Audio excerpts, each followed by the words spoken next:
So I went to the flea market today and said, I'm going to pick up a few books. And you know what that means with me. I picked up a few books. Let's take a look at what I got.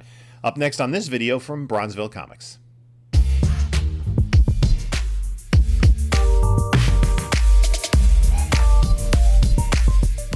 Hey there, comic book community. This is Jim from Bronzeville Comics coming to you with another video. And you know what to do before we get started. Like, comment, subscribe, all that sort of stuff.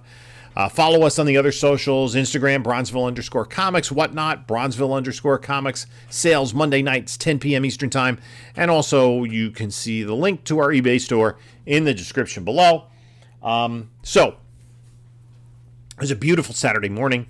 I went to the Stormville flea market. And they're usually there about once a month from spring through fall. So I kind of moseyed on up to Stormville to see what was there. And I didn't record any footage. My phone has been giving me a problem because I can't focus on it. So I'd only really be able to record from selfie mode. And at one point I was walking past a booth. I had already gotten a bunch of comics and was just kind of doing one more lap, getting ready to leave.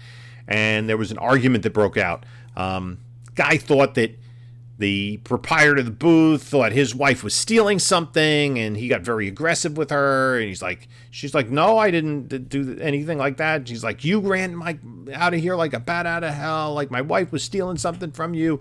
And if that's what's going to happen, we're going to have a problem here. And I'm thinking to myself, oh man, if I was recording that, it could have gone viral. Be like, buying comics and a fight breaks out.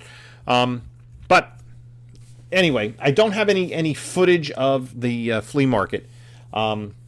But it is a pretty big flea market, and I've been able to get some really good books pretty cheap this year at the flea market. I had some nice scores, but nothing huge today. But I did pick up a nice pile of books. Let's take a look. So the first vendor I went to, I was kind of avoiding the people that clearly had comics, had priced comics, and knew what they had. First time around, I let me find the people who have a small stack of books, just putting something out, and have it amidst a lot of other stuff, because that's usually where you can get the better deals. So there was a first one I went to had I think it was a short box, maybe it was a long box of dollar books. Everything was $1, so I haven't been cataloging what I have quickly enough, but I picked up each of these Superboy books for $1. See if those are in my collection. I'm really trying to complete the run. Basically, I want to get Superboy from 1972 forward. A lot of these Legion of Superhero books, Mike Grell or Dave Cockrum artwork. And I'm also collecting these July 1976 DC books with this bicentennial banner across the top. They're numbered. I'm not sure if the numbering is alphabetical or what it is. Then I picked up a 20-cent Conan, number 27, for $1. Picked up some 90s and 80s Marvel number 1s, Deathlock number 1. Punisher 2099, number 1. I was just trying to get 10 books so I could give them $10. Jack of Hearts, number 1. Will we ever see a Jack of Hearts in the MCU? Character's a little bit silly, I'm not sure. And then this was the one that I was happiest to get, and it's in pretty nice shape. And that's Cloak and Dagger, number 1.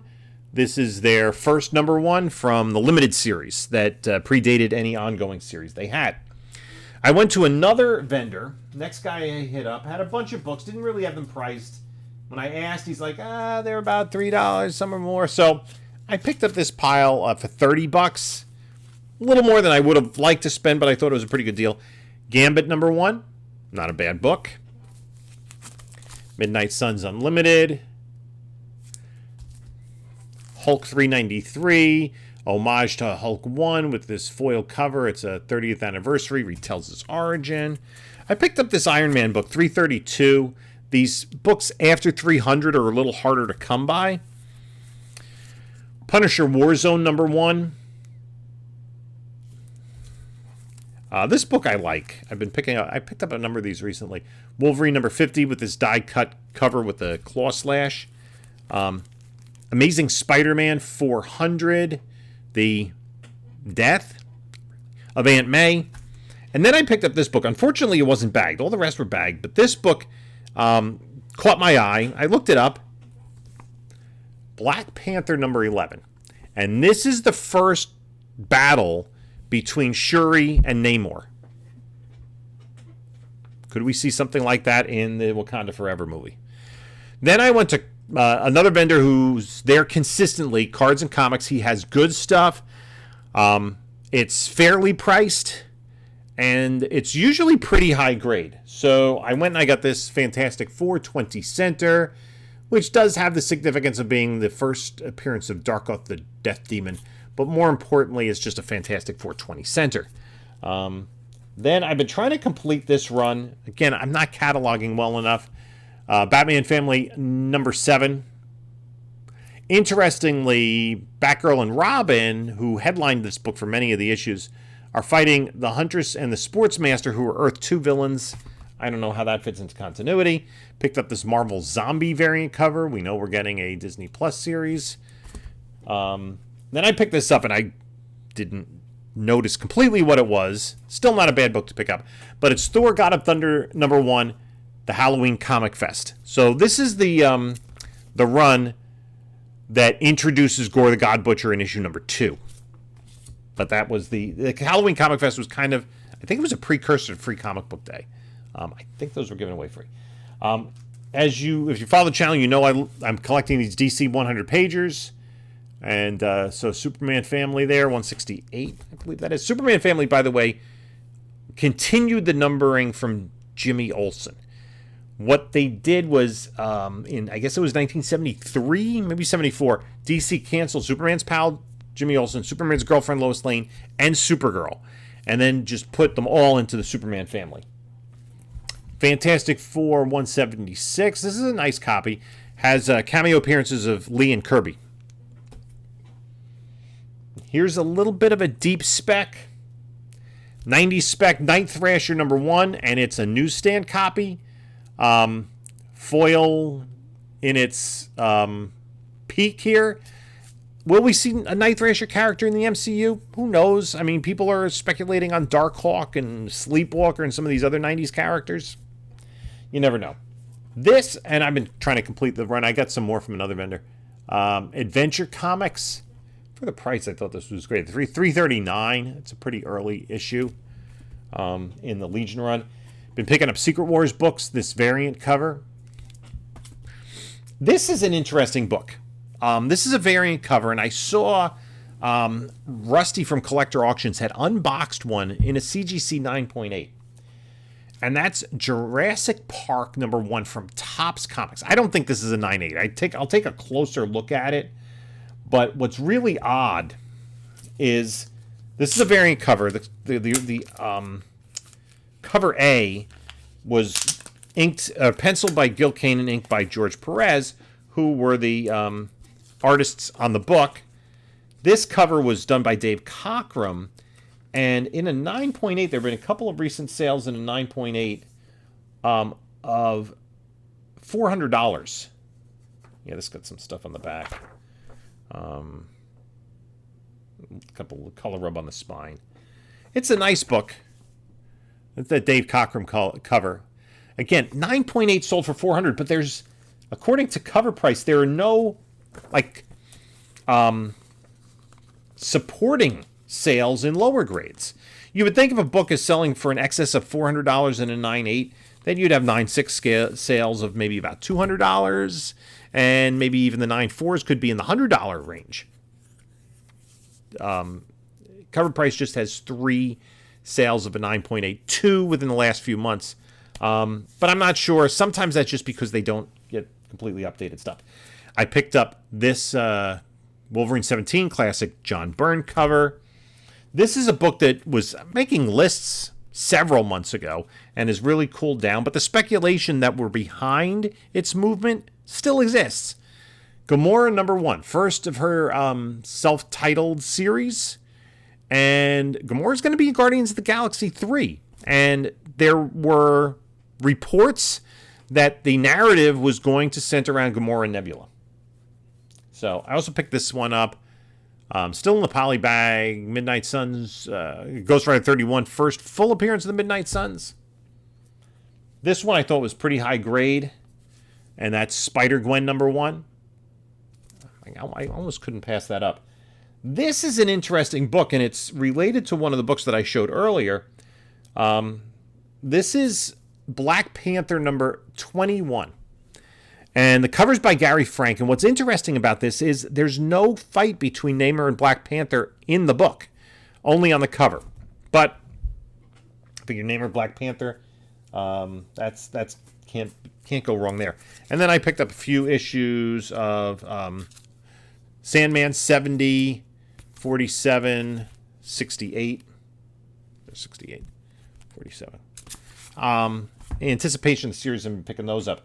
And went to another vendor who had like 2 small piles on a table and then a long box on the ground. Priced books on the table, dollar books on the ground. The only priced books, and honestly, I am not as well versed in comics in general from the last 20 years, but specifically variant covers. I don't know what I'm looking at. I really don't. I know a lot of the major artists and can recognize their styles, but I don't know like which books have which key significance based on their variant covers. But I did pick this up because I know that this artist sells. That's Scotty Young, House of X #1. That was one of the price books. And the only one I found in the dollar bin that I found interesting was actually a pretty cool book. This Peach Momoko variant for Black Knight, Curse of the Ebony Blade #1. And I went to another vendor who I had seen there before, and his prices are usually pretty. They're around fair market value, but he was doing 50% off. So I picked up some nice books. I was picking up some variant covers of Secret Wars, speculating on Secret Wars. Here we have the Thing cover for that same issue, #7, and a Doctor Doom cover of #8. And then I picked up a few of his priced books. One of them was Deadpool #1, his first #1 in a self-titled series as a mini-series. So that was a good book to have. This book, he said he had picked up a while back when a store was closing. Close to 100 copies of this. And I saw somebody who was digging through boxes before me take 4, but they left one behind. And that's Wonder Man #1. We know Wonder Man's been kind of popular over the last couple of weeks because announcement of Disney Plus series, but we don't have any like details or casting. But that's his first #1 ongoing series. There was a one-shot in the 80s during his members-only jacket days, you know, the red jacket with the blue turtleneck. Before he went and got a superhero costume that didn't look as ridiculous as the first superhero costume. But one thing you got to say about Wonder Man, when he puts on a superhero costume, it's like, you know, he's got the guns out. And then the last book I picked up, this was a high-grade copy, I thought. I took a close look at it. I thought it was like 9.4 or better. And that's Batman #386, the first appearance of the Black Mask. So that's not what I paid for it. And then I went to one last vendor before I left. He's been there before, and I picked up books from him. He has a lot of silver and gold age books, but his stock isn't really replenished in that regard. And I had spent time in April. Was it April? I think it was April. The April show, going through every single one of his boxes to try to find some key books hidden in there. And I did get some good books from him. I gotten some good books from him last year, and last year I got a Johnny Quest #1 from him, which I was really happy to get. So I just dug through kind of his Adventure Comics box. Again, I'm not cataloging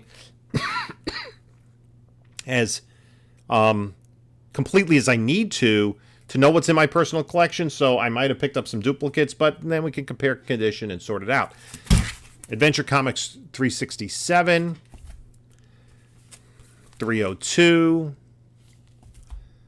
372, and 288. So I have, and I've been working a little more aggressively than I probably should have lately on getting a lot of books from that Adventure Comics run.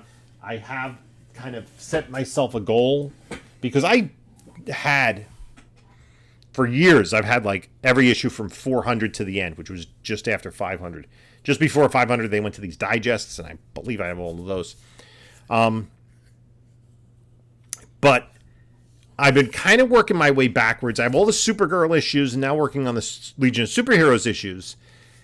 300 up, I'm probably missing maybe about 20 issues. And then I really want to collect all the way down to 247, the first appearance of Legion of Superheroes. That is an aspirational goal to try to get that. That's a major grail. That is a hugely expensive book. And just for instance, in a 0.5, the fair market value is, let's see. And of course, it's not a common book, so it doesn't come up, that often. But in a 0.5, you can probably get it for under $1,000. Like an 8.0 is probably in the $10,000 range. I don't know where my price point would be on that, but that's not a book I need to get, this year or even next year. That's a book to kind of work my way up towards. And I could even, start in on a lower grade copy and see where it goes, or see if something just pops up in a collection or something crazy like that. You never know what you're going to get. So anyway, let me know what you think about my finds at the flea market. Any books that you have or you're interested in or you thought were particularly good pickups, leave that in the comments below. In the meantime, you can take a look at a couple of my other videos. And this is Jim saying until next time, enjoy your comics.